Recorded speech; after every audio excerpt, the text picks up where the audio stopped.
സിനിമയിലെ ആണുങ്ങളോട് കളിച്ചാൽ പണി റെഡി. ഇഷ്ടനടി പറയുന്നു. സുന്ദരിയായ നടിയാണ്.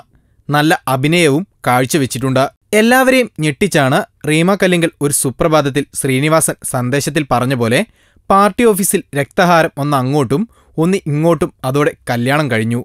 പിന്നെ എല്ലാവർക്കും നാരങ്ങാ നീര്. ഇത് അക്ഷരം പ്രതി അനുസരിച്ച് വിവാഹം നടത്തിയവരാണ് ആഷിഖ് അബുവും റീമ കല്ലിങ്കലും. റീമ രംഗത്ത് വന്നിരിക്കുന്നത് ആൺകോയ്മ സിനിമാ മേഖല അടക്കി ഭരിക്കുകയാണെന്ന് പറഞ്ഞുകൊണ്ടാണ്.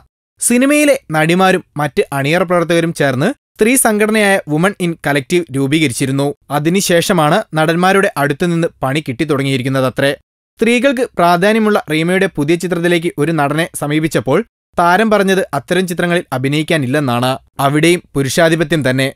അതുകൊണ്ട് ആഭാസം എന്ന റീമ ചിത്രത്തിൽ ഇപ്പോൾ അഭിനയിച്ചത് സുരാജ് വെഞ്ഞാറമൂടാണ്.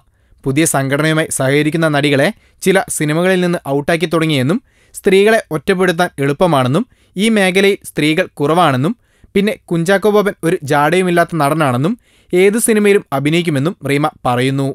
റീമ അതിന് ചാക്കോച്ചനെ ആണായിട്ട് ആരും സിനിമയിൽ കാണുന്നില്ലെന്നാണ് കേൾക്കുന്നത്. കൂടാതെ വേറെ ആരെങ്കിലും അഭിനയിക്കാൻ വിളിച്ചാലല്ലേ പണിയുണ്ടാവൂ. അപ്പോൾ പെണ്ണുങ്ങളുടെ സിനിമയെങ്കിൽ പെണ്ണുങ്ങളുടെ കൂടെ അഭിനയിക്കുക തന്നെ. Film court. ഞങ്ങളുടെ അഭ്യർത്ഥന മാനിച്ച് സബ്സ്ക്രൈബ് ചെയ്തവർ 1,00,000 കവിഞ്ഞിരിക്കുന്നു. നിങ്ങൾ വൈകിയോ? എങ്കിൽ ഉടൻ സബ്സ്ക്രൈബ് ചെയ്യൂ. Film court.